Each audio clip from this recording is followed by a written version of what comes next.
नमस्कार. ही कथा आहे स्नेहाची, जिचे आयुष्य एका चुकीच्या निर्णयामुळे पूर्ण बदलून गेलं. सोशल मीडियावर सुरू झालेलं प्रेम, घरातून पळून जाणं आणि नशिबाने दिलेला असा धक्का ज्याची तिने कल्पनाही केली नव्हती. चला तर मग ही कथा सुरू करूया. माझे नाव स्नेहा आहे. मी एका अतिशय श्रीमंत कुटुंबातील होते. मी 4 भावंडात एकुलती एक बहीण होते. माझे आई वडील अनेक वर्षापूर्वीच वारले होते, पण माझ्या चारही भावांनी मला आई आणि बाबा दोघांचेही प्रेम दिले होते. माझ्या भावांनी मला इतक्या लाडात वाढवले होते की त्यांनी कधीही मला कशाचीही उणीव भासू दिली नाही. मी ज्या गोष्टीची मागणी करायचे ती गोष्ट वेळेच्या आधीच माझ्याकडे हजर असायची. मी गावात राहणारी एक निरागस मुलगी होते. माझे मोठे भाऊ गावाचे सरपंच होते आणि 2 धाकटे भाऊ परदेशात शिकायला गेले होते. तर दुसऱ्या बाजूला मला शिक्षणाची फारशी आवड नव्हती. माझा एक भाऊ गावातच डॉक्टर होता. माझे आयुष्य खूप छान आणि आनंदाने जात होते. एके दिवशी मी माझ्या भावाकडे स्मार्टफोनची मागणी केली. मी अनेकदा लोकांना पाहायचे, आजकाल सर्वांकडेच मोबाईल आहे. मुलगा असो वा मुलगी, सर्वच जण मोबाईलचा वापर करत आहेत. लोकांना पाहून मलाही मोबाईल वापरण्याची इच्छा व्हायची. म्हणूनच मी माझ्या भावाकडे मोबाईलची मागणी केली. माझ्या मोठ्या भावाने तातडीने मला नवीन स्मार्टफोन घेऊन दिला. नवीन मोबाईल पाहून मी खूप आनंदी झाले होते. मी सोशल मीडियावर माझे खातेही तयार केले होते. मी माझे छान छान फोटो काढायचे. मी दिसायला खूप सुंदर होते. जेव्हा मी सोशल मीडिया माझे फोटो टाकायला सुरुवात केली, तेव्हा त्यावर खूप साऱ्या प्रतिक्रिया आणि लाईक्स येऊ लागले. लोक मला खूप पसंतही करत लागले होते. एके दिवशी सोशल मीडियावर माझी ओळख अभिषेक नावाच्या मुलाशी झाली. तो मुलगा खूप समंजस होता. त्याने मला समजावून सांगितले की तू तुझे फोटो सोशल मीडियावर टाकत जाऊ नकोस. लोक मुलींच्या फोटोचा गैरवापर करतात. त्यानंतर मी माझे सर्व फोटो तिथून काढून टाकले. हळूहळू माझी आणि अभिषेकची मैत्री वाढत गेली आणि पाहता पाहता आमच्या मैत्रीचे रूपांतर प्रेमात कधी झाले हे आम्हालाही कळले नाही. मी रोज अभिषेकशी फोनवर बोलायचे आणि आमचे बोलणे चॅटिंगद्वारे व्हायचे. मी गावात राहणारी मुलगी होते आणि अभिषेक शहरात राहणारा मुलगा होता. अभिषेक माझ्यावर खूप प्रेम करू लागला होता आणि मीही त्याच्यावर खूप प्रेम करू लागले होते. आम्ही दोघे एकमेकांच्या प्रेमात हरवून गेलो होतो. एके दिवशी मला समजले की माझ्या भावानी गावातल्याच एका वकिलासोबत माझे लग्न ठरवले आहे. मी तर अभिषेकवर प्रेम करत होते, मग मी दुसऱ्या कोणाशी लग्न कशी करू शकत होते. मी माझ्या वहिनीला माझ्याबद्दल सर्व काही सांगून दिले आणि हे सुद्धा सांगितले की अभिषेकशी माझी ओळख कशी झाली होती. वहिनीने जेव्हा भावाला सांगितले की स्नेहा एका मुलावर प्रेम करते आणि त्या मुलाशी तिची ओळख सोशल मीडियावर झाली आहे, तेव्हा भावाने माझ्या हातातील फोन काढून घेतला. त्याचे म्हणणे होते की त्या मुलाशी बोलणे बंद कर. अशा लोकांच्या बोलण्यावर विश्वास ठेवू नकोस. असे लोक नेहमी फसवणूक करतात. सोशल मीडियावर बहुतेक मुले मुलींना प्रेमाच्या जाळ्यात ओढून त्यांची फसवणूक करतात. पण अभिषेक तसा मुलगा नव्हता. मी माझ्या भावांना खात्री पटवून देण्याचा प्रयत्न केला, पण कोणीही माझे ऐकले नाही. भावांची इच्छा होती की मी अभिषेकला विसरून जावे, पण मी तसे करू शकत नव्हते. जेव्हा मी याबद्दल अभिषेकला सांगितले, तेव्हा त्याने मला सांगितले की तू घर सोडून निघून ये. मी तुला दुसऱ्या कोणाच्या होताना पाहू शकत नाही. भावांनी मला खूप समजावून सांगण्याचा प्रयत्न केला होता, पण मी त्यांचे काहीही ऐकले नाही आणि एके दिवशी रात्रीच्या अंधारात मी घर सोडून पळून गेले. मी कोणालाही न दिसता गुपचूप घर सोडले आणि अभिषेकने सांगितलेल्या पत्त्यावर पोहोचले.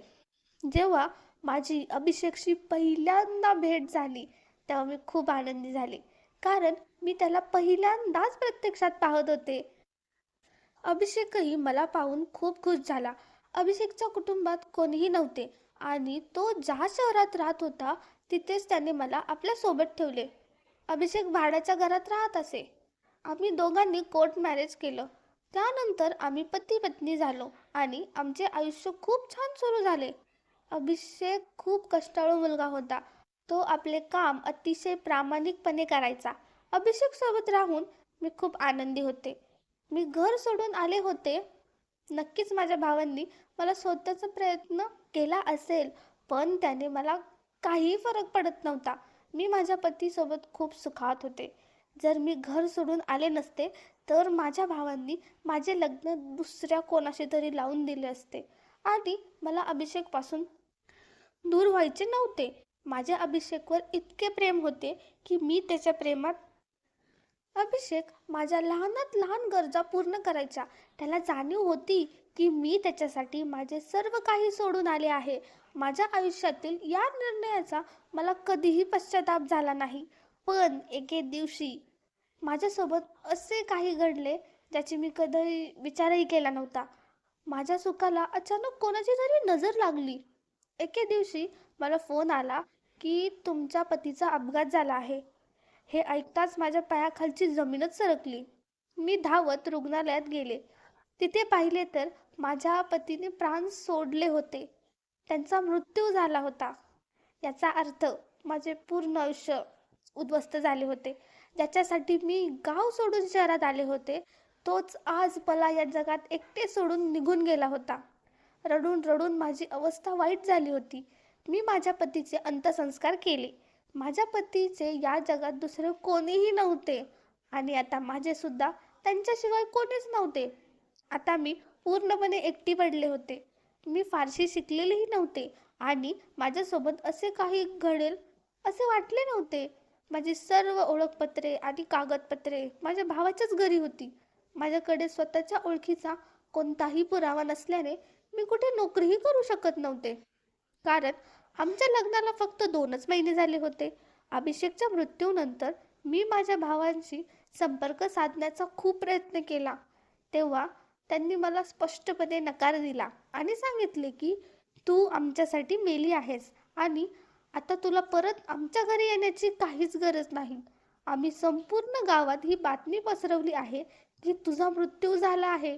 इतकेच नाही, तर आम्ही एका अनोळखी व्यक्तीचा मृतदेह आणून सर्वांना सांगितले की ती तूच आहेस आणि एका अपघातात तुझा मृत्यू झाला आहे.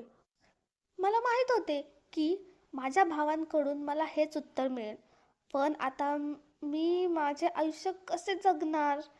माझ्यावर संकटाचा डोंगर कोसळला होता. अभिषेकला वारून 1 महिना झाला होता. काही दिवस शेजाऱ्यांनी मला मदत केली, पण कोणी कोणाला किती दिवस मदत करणार? मी घरातील काही ना काही वस्तू विकून आपला उदरनिर्वाह करत होते.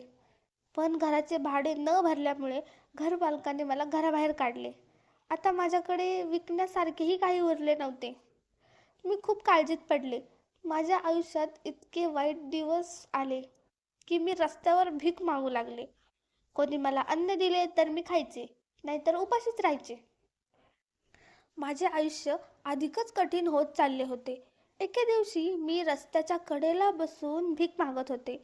माझ्याकडे राहण्यासाठी कोणतेही ठिकाण नव्हते. म्हणूनच मी रस्त्यावरच दिवस रात्र काढत असे. त्या दिवशी एका माणसाने मला भिक्षा दिली. मी भुकेने व्याकुळ झाले होते. मी त्या माणसाचे पाय धरले आणि विनवणी करू लागले की साहेब, मी 2 दिवसापासून काहीही खाल्ले नाही. कृपया मला काहीतरी खायला द्या. मी खूप अडचणीत आहे. माझ्याकडे राहण्यासाठी जागा नाही. जिथे मी राहत होते तिथल्या घरमालकाने मला बाहेर काढले आहे. मी कोरडी भाकरी खाऊन दिवस काढत होते. आता तर तीही संपली आहे. म्हणून मी भीक मागू लागले. कृपया मला खायला द्या, नाहीतर मी भुकेने मरेन. त्या माणसाने मला विचारले, तू माझ्या घरी येऊ शकतेस का?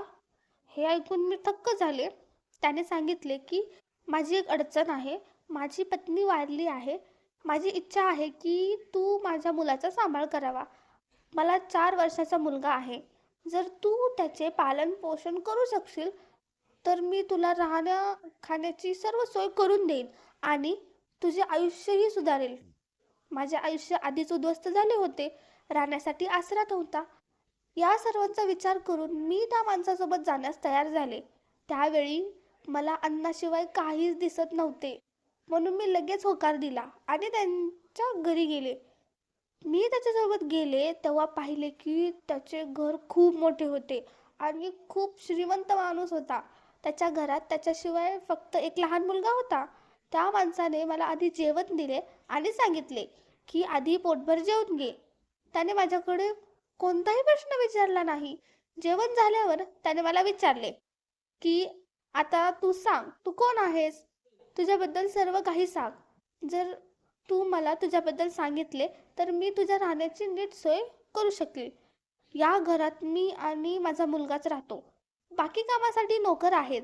मी त्याला सांगितले आहे की माझे नाव स्नेहा आहे आणि मी एका श्रीमंत कुटुंबातील मुलगी होते. मला 4 भाऊ आहेत. मी त्यांची एकुलती एक बहीण होते. सोशल मीडियावर मला एका मुलाशी प्रेम झाले आणि त्याच्यासाठी मी माझे गाव सोडले. इथे आल्यावर काही काळ आमचे आयुष्य खूप छान गेले. पण एका अपघातात माझ्या पतीचा मृत्यू झाला आणि माझ्यावर दुःखाचा डोंगर कोसळला. परिस्थितीमुळे मला रस्त्यावर भीक मागावी लागली. त्या माणसाने मला सांगितले की तू माझ्यासाठी माझ्या बहिणीसारखी आहेस. तू या घरात आरामात राहू शकतेस. पण तुला माझ्या मुलाचा, वंशचा आईसारखा सांभाळ करावा लागेल. त्यांनी मला त्यांच्या मुलाची ओळख करून दिली. मी त्याला जवळ घेतले आणि त्याचे लाड करू लागले. मी विचार केला की जर आज माझे मूल असते तर तेही असेच असते. लग्नाच्या 1 महिन्यानंतर मी गर्भवती होते, पण माझा गर्भपात झाला होता. त्यामुळे मी माझे बाळ गमावले होते. मी त्यांना वचन दिले की मी वंशचा स्वतःच्या मुलाप्रमाणे सांभाळ करेन. वंशची काळजी घेण्यात मला खूप आनंद मिळायचा. माझी जबाबदारी फक्त त्याला वेळेवर जेवण देणे, झोपवणे आणि त्याचे कपडे बदलणे इतकीच होती. बाकी कामासाठी इतर नोकरानी होत्या. एके दिवशी सकाळी मी उठले तेव्हा पाहिले की वंश अंथरुणावर नव्हता. मी बाहेर येऊन मालकांना विचारले की वंश कुठे आहे? तेव्हा त्यांनी सांगितले की तो संध्याकाळपर्यंत घरी येईल. मी अनेकदा विचारले की तो कुठे गेला आहे, पण त्यांनी काहीच सांगितले नाही. ते घराचे मालक होते, त्यामुळे मी जास्त आग्रह धरू शकत नव्हते. कारण त्यांनी मला घराबाहेर काढले असते तर मी कुठे गेले असते. रोज संध्याकाळी वंश घरी यायचा आणि मी त्याला झोपवायचे, पण सकाळी तो पुन्हा नसायचा. मालक नेहमी सांगायचे की तू या विषयापासून दूर राहा. तो कुठे जातो हे जाणून घेण्याची तुला गरज नाही. तुझे काम फक्त मुलाचा सांभाळ करणे आहे. त्यानंतर मी विचारणे सोडून दिले. एका रात्री मी वंशसोबत झोपले होते. मध्यरात्री मला जाग आली तेव्हा तो तिथेच होता, पण सकाळी पुन्हा तो गायब होता. मी बाहेर आले तर मालक पाठ फिरवून बसले होते. मी अनवाणी असल्याने त्यांना माझ्या पावलांचा आवाज आला नाही. ते फोनवर काहीतरी बघत होते. त्यांचे रूप पाहून मी घाबरले आणि पुन्हा खोलीत गेले. तोपर्यंत मला माहीत नव्हते की ते नक्की काय काम करतात. पण एके दिवशी मी घरातील नोकरांना विचारले तेव्हा समजले की मालक एक पोलीस इन्स्पेक्टर आहेत. हे ऐकून मी थक्क झाले. मला वाटले की कदाचित म्हणूनच त्यांनी माझी मदत केली असेल. एक दिवस त्यांच्या टेबलावरची एक फाईल खाली पडली आणि त्यातील कागदपत्रे विखुरली. जेव्हा मी गोळा करत होते तेव्हा माझे लक्ष एका फोटोवर गेले. तो फोटो पाहून माझ्या पायाखालची जमीनच सरकली. तो फोटो माझ्या पतीचा म्हणजेच अभिषेकचा होता. मला खूप भीती वाटली की जर साहेबांना समजले की मी हा फोटो पाहिला आहे तर ते मला सोडणार नाहीत. मी पटकन सर्व कागद गोळा केले आणि फाईल ठेवून दिली. आता मला स्वतःच्या जीवाची भीती वाटू लागली होती. पण मी ते घर सोडू शकत नव्हते, कारण मुलावर माझे खूप प्रेम जडले होते आणि मला त्या फोटोचे रहस्यही जाणून घ्यायचे होते. इथे राहून मला 4 महिने झाले होते. तो मुलगा मला आई म्हणू लागला होता. मी त्याला मनाई करायचे पण तो ऐकायचाच नाही. मालकांनाही त्याचे काही वाटत नव्हते. साहेबांनी मला एक मोबाईल दिला होता. एके दिवशी मला एका अनोळखी क्रमांकावरून फोन आला. मी कामात असल्याने तो उचलू शकले नाही. नंतर मला संदेश आला, स्नेहा तू कशी आहेस? मला आश्चर्य वाटले की मला माझ्या नावाने ओळखणारे इथे कोण आहे. मला वाटले कोणीतरी थट्टा करत आहे. पण त्यानंतर रोज रात्री त्या क्रमांकावरून संदेश येऊ लागले. त्यात माझ्या जुन्या आयुष्याबद्दल, भावाबद्दल आणि पतीबद्दल गोष्टी लिहिलेल्या असायच्या. मला संशय आला की हे साहेबच तर करत नाहीत ना. मी साहेबांवर लक्ष देऊ लागले. जेव्हा मला संदेश यायचे तेव्हा ते सुद्धा फोन वापरत असायचे. पण त्या व्यक्तीने कधीही कोणतीही मागणी केली नाही. फक्त मैत्री पूर्ण बोलणे सुरू ठेवले.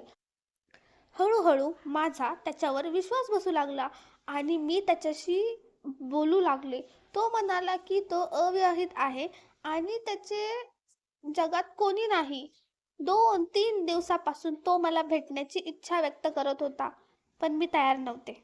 एके दिवशी साहेब घरी आले आणि म्हणाले की आज माझा जिवलग मित्र जेवायला येणार आहे, त्याच्यासाठी छान स्वयंपाक कर. मी खूप पदार्थ तयार केले. 3 तासानंतर पाहुणे आले. मी स्वयंपाकघरातून बाहेर आले आणि समोरच्या माणसाला पाहून थक्क झाले.